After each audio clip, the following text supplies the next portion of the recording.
প্রেমের সঙ্গে প্রেমের কথা, প্রেমের সঙ্গে গল্প, প্রেমের সঙ্গে ঝগড়া বিবাদ, মান অভিমান অল্প। প্রেমের সপ্তাহ গোলাপ দাও, প্রেমের আগে টেডি, প্রেমের জন্য ক্যাডবেরিটা হাতের কাছে রেডি।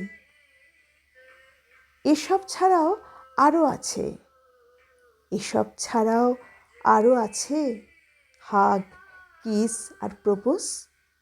পা হড়কে ব্রেকআপও আছে, আর দাম্পত্যে ডিভোর্স। মজাদার এই প্রেম সপ্তাহ, কিন্তু মনের হদিশ কোথায়? পকেট যদি গড়ের মাঠ, প্রেম হাঁপ ছেড়ে পালায়। তবে কিনা দেখতে ভারী ভালো লাগে রাস্তাঘাটে পার্কে প্রেম দিবসের উদযাপন, বাক বিতণ্ডা তর্কে। অ্যাডজাস্টমেন্ট করলে বুঝি প্রেম হয় না? অ্যাডজাস্টমেন্টে প্রেম হয় না বুঝি? ডেডিকেশনেই প্রেম, কোঅপারেশনে ভালো লাগাগুলো, বিশ্বাসের নামই হলো প্রেম।